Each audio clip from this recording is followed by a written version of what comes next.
Hello and welcome to episode 21 of the Talkin Rangers podcast. Today is Wednesday, February 21st. The Rangers are buzzing. They have won 8 straight games, and they pick up another big win last night against the Dallas Stars, coming off of the emotional Stadium Series win on Sunday, 6-5 in overtime. Joe, playing well, dominating. They may never lose again. How's it going, man? Dude, it's going good, man. Can't complain after two polar opposite of, they still have a couple more games this month, but polar opposite results. Like last month, they were like below 500 now, and this month haven't lost yet, so it's crazy.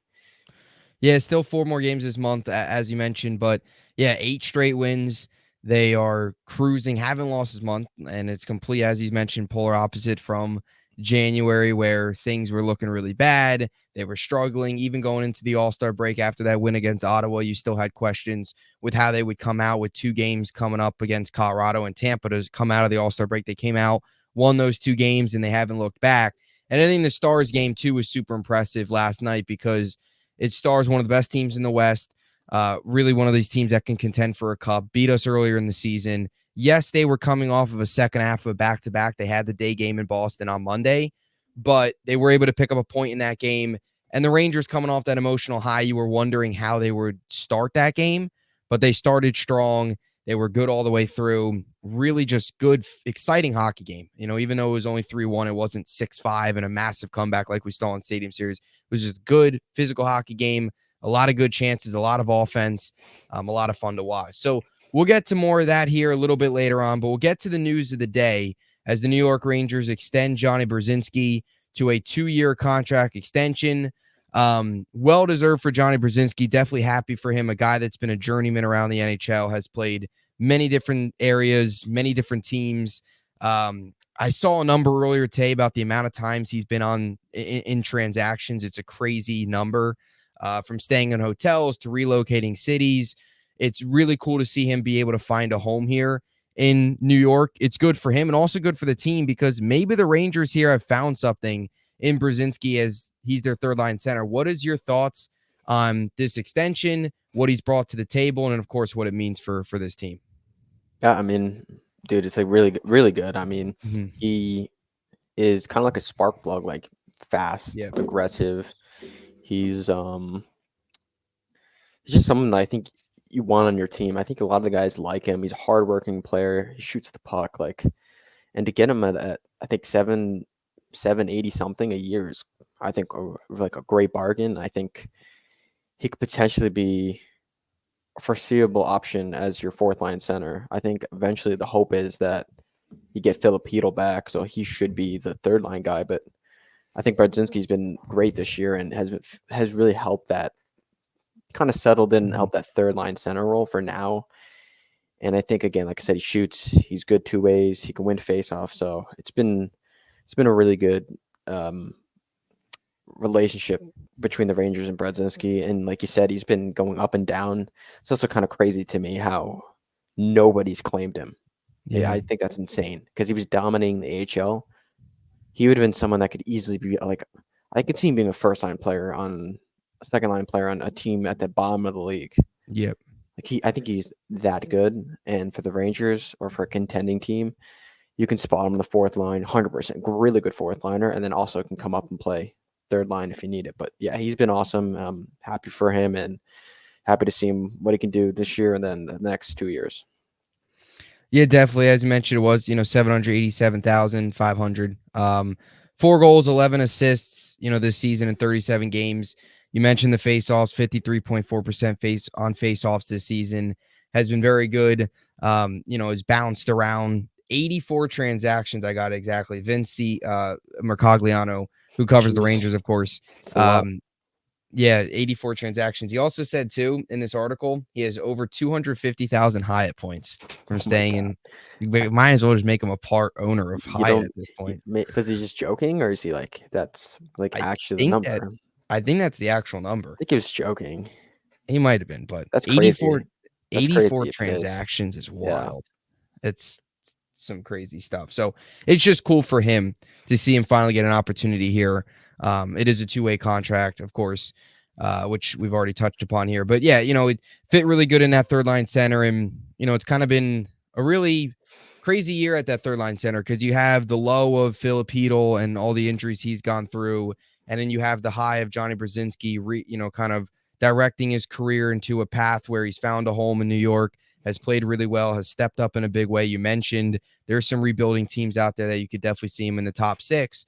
And then, of course, here with the Rangers, has found a really good role in the bottom six. So a lot to like there. Do you feel this kind of takes away the need potentially trying to bring another center, and now they look maybe towards all their focus at a winger, which is obviously a even more of a need now with Wheeler being out for the year? Yeah, it's possible. I mean, obviously you can still look to that, Yeah. address that position if you want to like bump him down, but I think I'd be okay with him in the playoffs. I don't Same. think it's that crazy. I think he could be a productive player. Um, but yeah, I kind of agree. Kind of said this right when Wheeler went down. I do think that's the primary need is Mm-hmm. the first line right winger. So I think he kind of can slot in there. And like I said, if you want to bring in a center, he's more than capable of playing wing or center on that fourth line. But yeah, I do kind of tend to start leaning towards the priority goes to right wing for the deadline. Yeah, I tend to agree as well. Something else which we mentioned about Brzezinski too, and um, something that sometimes this Ranger team struggles with is just getting pucks on net. He's not afraid to shoot the puck, not afraid to take chances. They're not always the best chances, but gets the puck in front of the net, puts it in the traffic. Anything can happen. You miss 100% of the shots you don't take, and he has that shot first mentality where bottom six. He's once he gets the puck, he's going to look to shoot. He's going to look and try and make plays. It might not be the prettiest goals in the world, but he's going to put pressure on that, and that line's been really good. That Kakko Brzezinski Cooley line has been one of the better lines for this team here, really over the last couple of weeks, ever since Capo Kakko has come back from injury and has played really well. And that can kind of segment in here to our next topic, where Capo Kakko, 5 straight games with a point, playing easily his best hockey of the season, looks more confident, has the goal last night. A lot to like from Capo Kakko. Is he finally starting to break out here a little bit? I feel like we've had a lot of times throughout his career where he has these stretches. Hopefully now it can be, continue this trend, but there's a lot to like just from that third line as a whole. And Cooley's been so consistent. He does not make any mistakes for being such a young player. You think at his age, being young, he'd make some mistakes. He's so just smart with the puck, smart defensively, really good player, really consistent all year. And then, of course, Capo Kakko playing well certainly helps that line as well be as productive as they've been. Yeah, I mean, just he's been awesome. I mean, I think I tweeted out like Yeah. last 9 games, he got 7 points, plus 5, I think, which is great because he's playing well. But I mean, take the points aside, he's been terrific on the Yeah. defensive side of the puck. I mean, he's awesome in the defensive zone. And I think if you can see him start to gain confidence offensively, there might be a chance that I personally really like that third line. I love his chemistry with Coley. It seems like they were instantly Yeah. like playing well together. There's a chance maybe he goes up and takes that first line center or right wing role, but overall, like I said, he's been awesome. Especially you can see a little bit more confident, and then when he's at the top of his game, is in the offensive zone. You see him cycling the puck, using his body to shield in the corners with the puck. Like that's when he's at the top of his game. When he's getting to those corners and just using his edge work to bounce off guys, get around guys, and set up plays. And the confidence is really, really something that you can see coming out of him where he's shooting the puck more, again, holding on to the puck more in the offensive zone, like not just throwing it away and like creating plays, making plays. And it's good to see him starting to play well after that injury. And again, like he's not going to have great numbers because the No. season's already pretty much 2/3 of the way done. And he doesn't Yeah. really play that. Even his playing time, he's playing around like 12 and a half minutes a game. But I mean, for the time he's out there, I thought he's been really productive. And over the last 10 games, he's been really good. Yeah, and I like the mentioning too of the confidence because Yeah. we go back to earlier in the year where we talked about going into the season on some really early episodes before the season even started about how Lafreniere and Kako would look this season with Lavalette, the new system, and more development, more opportunities. And Lafreniere has been great this year. He's got robbed. He's still getting robbed, even of assists now. He's getting robbed. It's crazy. It's ridiculous. He should it have is like just it's double his unbelievable. points. He should have like 60 points right now. Yeah, I don't think that's crazy to say. he's 100-point player. Like not this year, but at some if he doesn't get He robbed, he would have to play the power play, but he could be yeah, a point per game player, I think. yeah. Yeah, he's been great. But yeah, back to Kako, for a while there, he lacked some of the confidence earlier in the season. It seemed like he was putting a little bit too much pressure on himself, especially after watching, Lafreniere earlier in the year have that game-winning goal against the Blue Jackets, have all the success, have all the opportunities, seeing his play benefit from the coaching. Kako wasn't. Now you finally feel like that break was maybe a little bit of a blessing in disguise. While the injury stinks, it was an opportunity for him to sit back and ultimately come out here and look really confident. And that third line as a whole, I mean, you make the case that probably only outside of the Panarin, Trocheck, Lafreniere line, that's probably the best line. No, it's not even close. That line's Mhm. way better than the Zibanejad line, the Yeah. Kako line. Yeah, it's not even close. Mhm. I think I've said this too. Obviously, he's not on the team right now. He's hurt, but if Heedle was on that line, I think that'd be the best 5-on-5 line. I think they'd be more productive than the Panarin line. Not saying that line's not really good, but I think they'd finish more because I think Heedle's a better finisher than Lafreniere. So I think that they would Yeah. honestly score more, maybe even create more. Because I can't stress. I love the way that Kako and Cole play. Yeah. Grindy, get into the corners, get the pucks. I mean, obviously, like we were saying, like we like Brodzinski, but like if they had like a goal scorer as a center, that line would be lethal. Yeah. Yeah, and that's I guess back to the whole trade deadline thing. It makes you wonder maybe if the Rangers do right. I mean, I know they gave Brzezinski the extension, but there is maybe still a little bit of meat left on the bone that if you would to bring in a more of a scoring center, what that line could do. Um, it also just makes the whole Heedle situation so much more unfortunate. But yeah, I love Cooley. Cooley's quickly becoming one of my favorite players. Yeah, He's so good. You mentioned against the boards, or along the boards. So just forechecking. he does Um, everything. I think he does yeah, everything good. yeah, And especially as a rookie, exactly. like you were saying, it's really impressive. Yeah, because he played 2 games, 4 games last year, was it? He might have played two. I know he 2. played one in Toronto and maybe played one more. Yeah. Um, and it's also just positive too for the future of this team. Obviously, you want to win now, but having guys like Cooley play well, build for the future, along with some prospects, of course, coming up the pipeline makes you feel confident about the team's future. Although ultimately the goal is 2024, and hopefully we end up with a cup, which the Rangers might win all 26 remaining games and just go on their way to the cup, sweep everybody, and never lose a game again with the way they're playing right now. But Yeah, you know, maybe, maybe hey, you never yeah, know. we're back. We're definitely back. Um, But yeah, it's definitely good to see. Just going back to the wing stuff, any updated targets that you would potentially like to see, or the same guys, the same rotation of players? Anybody you think becoming more likely after this last week slate of games? As far as wings, I think most of them are kind of like in the same realm where you're Yeah, kind of getting the same guys. Like I'm trying to separate like guys that I like. There's like different categories, like realistic, unrealistic, and then like not realistic but not unrealistic, like kind of in the middle. Like I'd say like the realistic names I still are kind of like Jordan Eberle.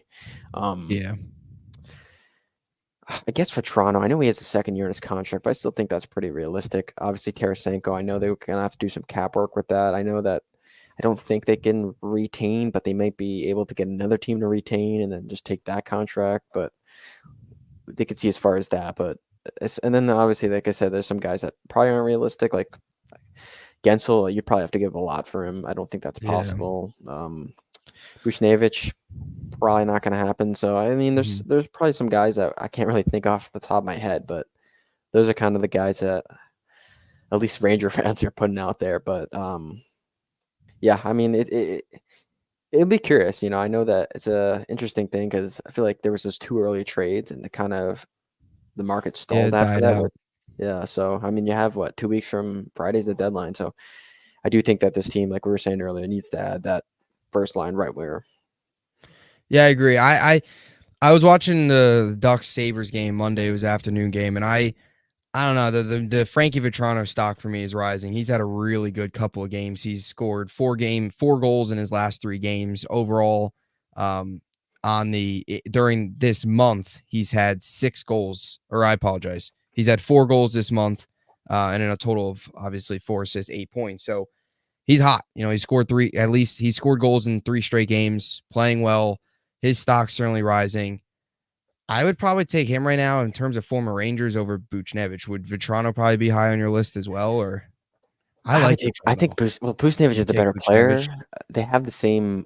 Their contracts I think are pretty similar. I think Vetrano is maybe making like 2 or 1 million less, but they're both this year and then to be next year. Mhm.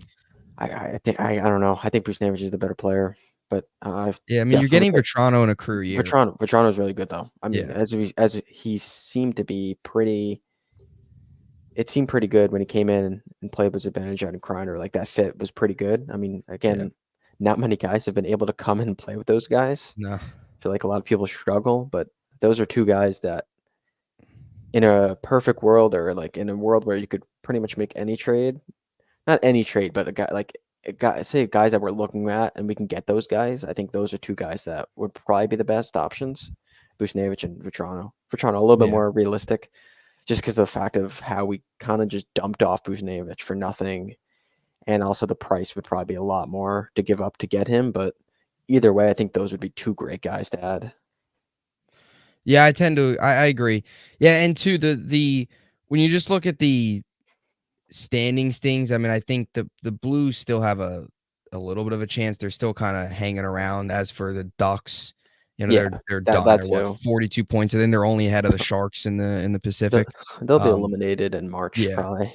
Yeah. The Blues are still hanging around. That makes you wonder if they would maybe be a little bit more hesitant to move Yeah, guys just because of that. I mean, their chances aren't great. Even if they get in, I don't think they'll probably go very far, but potential guys from there, maybe they hold on to those guys to try and make a late season push. But that's just from that perspective. The Ducks certainly are definitely going to sell it off because they're done. They're one of the worst teams in hockey. Um, but then to the game last night to kind of get into more of the stuff happening currently.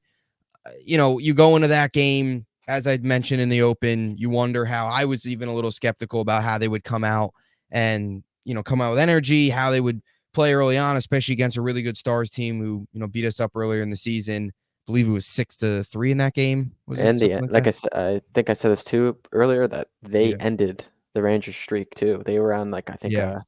believe it was 7 games or 6 games, and obviously they lost to the Stars. So good thing Mhm. that same thing didn't happen this time. Yeah, definitely. The Stars have really good team, one of the best teams in the West, one of the best teams in the NHL this season, a team that is certainly going to be in the cup conversation once April rolls around. But you go into last night's game. I thought they started really well. I thought this was a really fun hockey game. Just a lot of offense, a lot of back and forth, a lot of good chances. Good We'll get to the goaltending. goal scores. We'll get to the what was that? Good goaltending. Yeah, very Great, good great, goaltending, and that's what I great wanted to goaltending. start. Igor Shesterkin was dominant last night. Now I have to ask this before we get into performance: who had the better save, Igor last night against Sagan or Jonathan Quick against? I believe it was Florida, right? Florida, Igor, because I think the Igor take into consideration the game, the score game. at the Yeah, time. I think the Rangers were kind of down in that game at that point, and Igor was held on to that 1 goal lead. So, yeah, I mean, but if you want to look at, I still think Igor, because I think that quick yeah, save was kind of lucky. I mean, at least with the yeah. Igor, he kind of was. I mean, I guess they were both kind of desperation, but I don't know. I go Igor. They're both really good though. I also believe the quick save happened in the first period, if I'm not wrong, if I'm not mistaken. So the save by Igor was like way more clutch. Yeah, it was If you third want to take period. that. Sagan scores. It's a tie game. Who Yeah, knows if you what want to take happens? that in consideration, that the save was at the end of the game. Yeah, Rangers up 1, and he makes a huge save on almost like a surefire goal, like it was an empty net. yeah, and it's Tyler Sagan too. This wasn't like it was some scrub. I mean, Sagan's been in the league for a long time. His 346 career goals, has done his fair share of scoring. Wasn't like it was some fourth line scrub that he did Yeah, it against. Either way, open net, has to dive all the way across crease, make a save like that. But I'll be honest with you, I'm starting to feel more confident about Igor. I'll tell you what, that first period of that game against the Islanders, I'm not trying to make excuses for him, but after watching him last night, puts aside 41 shots on 42 shots faced, only allows the 1 goal. Of course, that great save. You're starting to think maybe that first period against Isles was more the conditions than anything, because the rest of the game he settled in. He only allowed 2 Yeah. goals the rest of the game, and that third period goal wasn't really his fault. It was unlucky. Lindgren goes down, takes an unlucky bounce off of Brodzinski's stick, and it's right in front of the net for a tip. And like outside of that, he had really only one more goal, and he's made a couple really nice glove saves. He had a really couple nice glove saves last night, which you're seeing teams target that. And I thought the rest of the Islanders game and in last night, he was making a lot of those glove saves, which teams have been starting the glove side because he struggled at that at times this season. Do you feel that same way with Igor, that he might be breaking out of this, and that first period against Isles could have been more of the conditions, tough seeing the puck? Because even the Isles, Sorokin, you could tell, was struggling. The Rangers just weren't putting a ton of pucks on net early on. Yeah, I think you can take in consideration a bunch of stuff in that game, not just like the Mhm. glare, like the depth perception, because you're in like Yeah. such a big stadium, and just like I feel like not having like the roof too, maybe is a little different for a goalie, but Yeah. I kind of gave him a little bit of a pass there. But as far as him coming on, yeah, I think you can see his confidence coming back, kind of like last year. I feel like he was not great at the beginning of the year, and then towards the down the stretch, he got hot.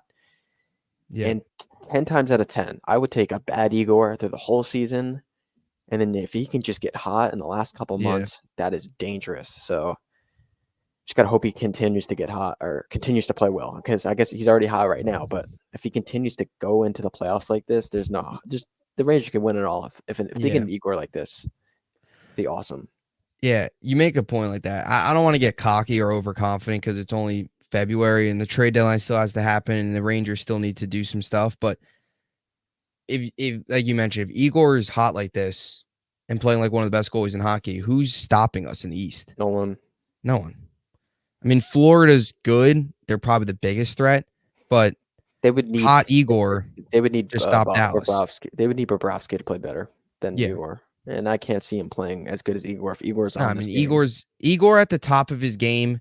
There might only be what maybe a select Well, few maybe, goalies that could outplay. Maybe like well, I guess Vasilevsky maybe, and I guess that could be a first round matchup, which maybe could could scare be. you. But I think that team's kind of past where they were or where they Yeah. are. I mean, so you never Or know. even when you go back when they faced 2 years ago. He outplayed him, but it wasn't Yeah. even close. Like Igor outplayed. It Oh was yeah. The the Rangers Rangers just couldn't offense. Yeah, do anything on offense. Yeah.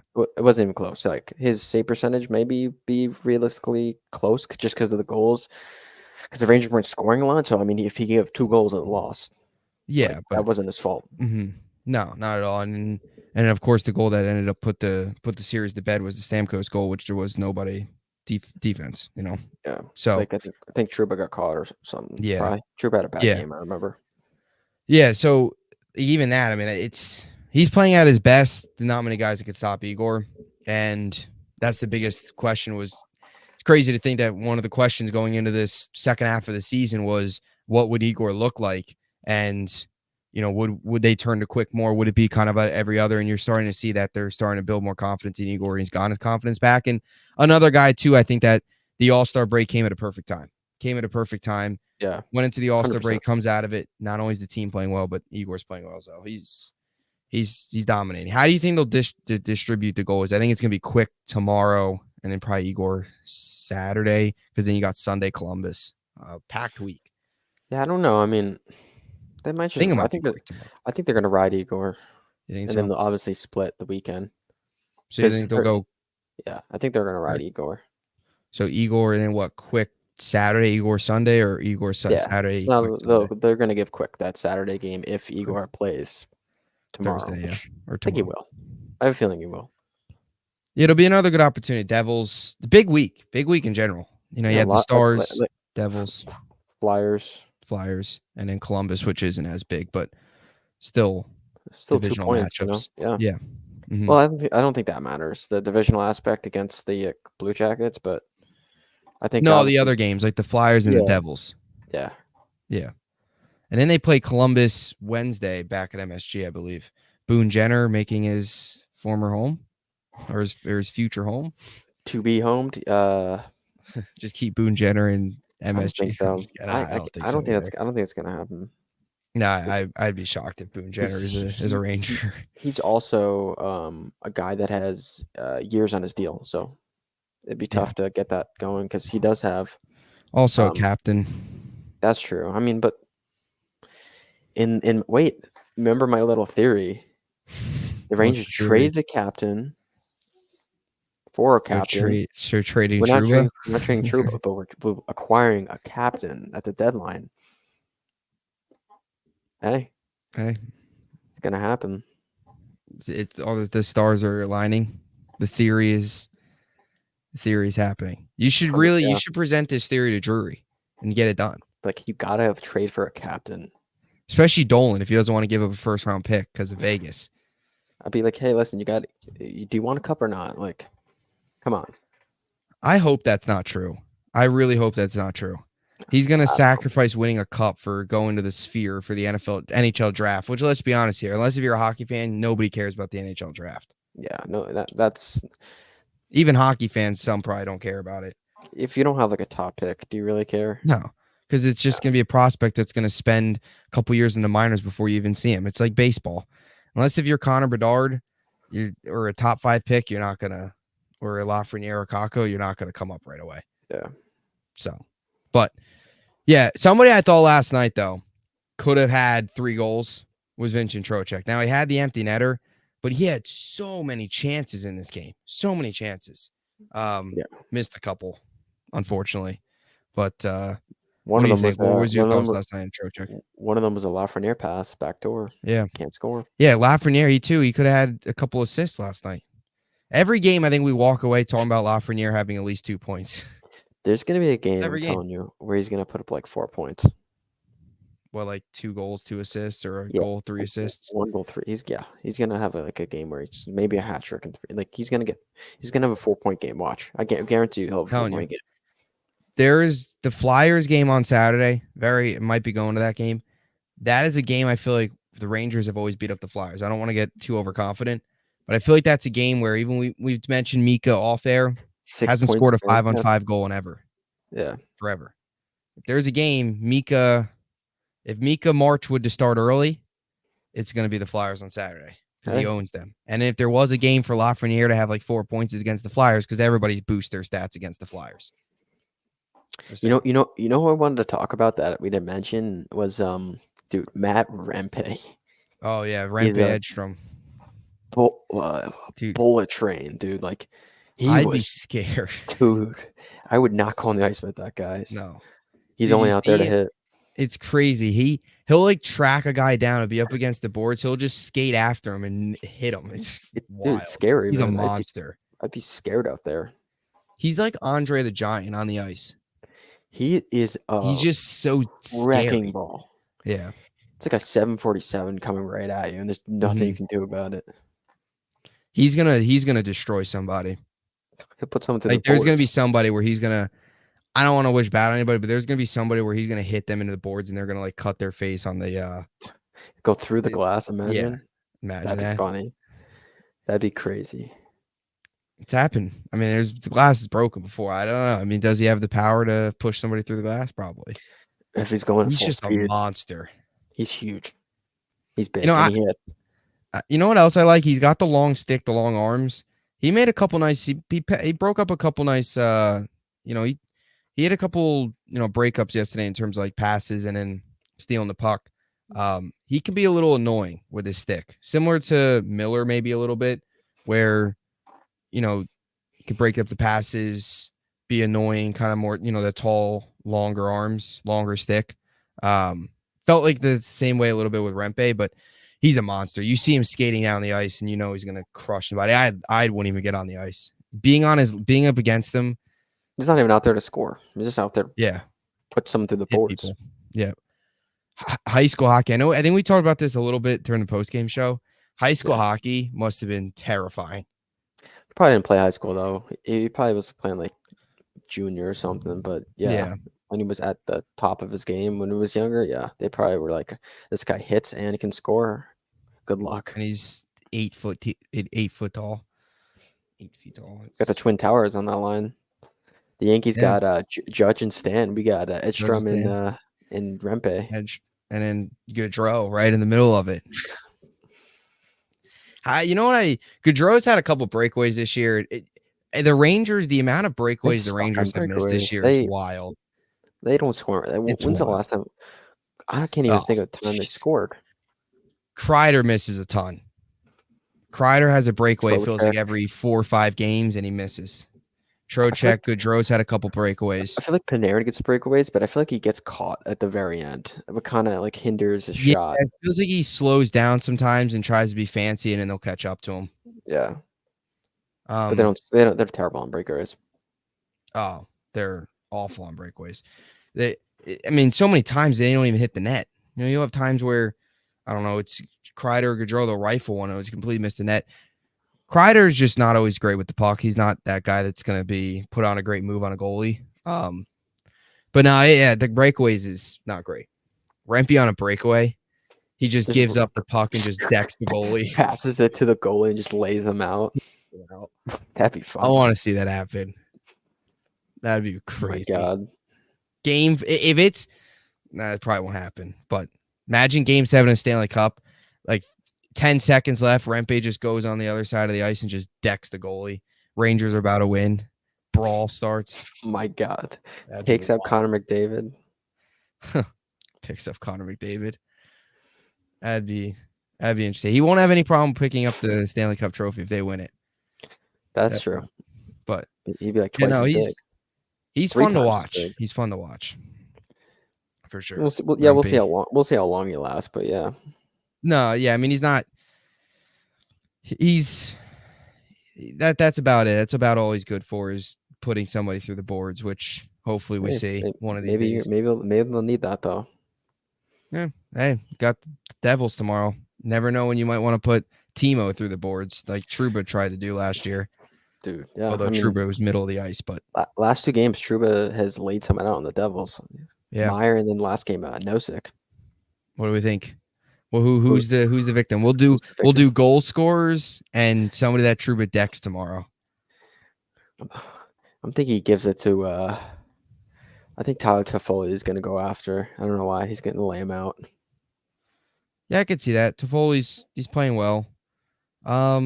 Maybe Heischer. You know, I'm changing it to Heischer. I was gonna say Heischer. Oh, you What say about Toffoli? like I'll say Toffoli. You say Heischer. How about that? There we Heischer? go. What about like Jesper Bratt? Somebody No, he's too random? fast. He's too fast. Yeah. He's not big enough, and he's not fast. Or he's too fast. That's true. I'll go Heischer. You go Toffoli. Sounds good. That's so messed up for picking guys to get laid out by Trouba. You guys to get decked tomorrow. This is why. I don't know why. I don't know what I was gonna say, but no, yeah, picking guys to get decked tomorrow. We should do this every game. Who's gonna get decked on the Flyers on Saturday? I'm just kidding. Garnet Hathaway. First game, over under 3 games until Matt Rempe puts somebody through the boards. Under 3 games. Jack Hughes is going through the boards on Thursday. Possibly. People come to see Jack Hughes play. People come to see Matt Rempe play. Matt Rempe. People pay to watch me play. That is Devils, man. I already got Devils fans I know already chirping about tomorrow's game. Hopefully we could just win. Even though I don't care. I mean, we're 17 points ahead of them. It's gives a shit. Unless if we meet again in the playoffs, which I don't want that to happen. I'm not worried about it. 8 straight wins. I feel confident about tomorrow anyway.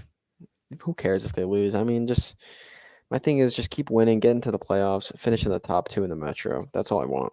Yep. I agree. All right. So goal scorers. So we did who's going to get decked tomorrow. Now we can do some goal scorers. So tomorrow we'll go goal scorers for tomorrow games, Thursday or Saturday against the Flyers. Then we'll go Blue Jackets. They play Wednesday, so we'll probably have an episode up by then. So we'll wait to do that. But we'll go the goal scorers for tomorrow. I guess I could start or just a goal scorer for tomorrow. Yeah. I'll go. Do you have one already? Because if you do, you can say I'll wait. Chris Kreider. Kreider? Okay. I'll go Brodzinski. Fresh off the 2-year extension, I'll go Brodzinski here for tomorrow. Now, Saturday against the Flyers, I'll go Mika. Definitely Mika. He's got to score against the Flyers. That's the obvious one. That's a good one. We'll go Bread. Bread? All right. Igor empty netter. That if that he would be plays. If he that'd be plays, insane. That would be. He's gonna get it, dude. He almost he's gonna came. get it. Wasn't there a game recently where he almost? It's the Flames. I think he almost had it. Yeah. Didn't He yesterday, tried yesterday. and then he almost He like fell. almost yeah. Did he? Disaster. But I think they were playing He two at it that was point. it was risky. Dallas got the puck. He just got back in the crease. They almost let up a goal because he was going for the empty net. That would have been And they were up so 3. They were bad. up 3-1 at that point. Like if they would have scored, make it 3-2, and then they would have And came scored back all again. because of Igor going for Oh an my empty net god. goal. That That would would have have been wasted such a good that game. that would have been a disaster. Oh, would have been terrible. Totally different tone on today's show, I'll tell you that. All right, so I had Mika. Who do you got scoring tomorrow or Saturday? That's what, against Columbus? Philly. Oh, I said bread. Oh, yeah, you told me bread. All right, Sunday, Columbus. I'll go Lafreniere against Columbus. He's got to score in one of these 3 games. I'll take that one. All right, I'll go.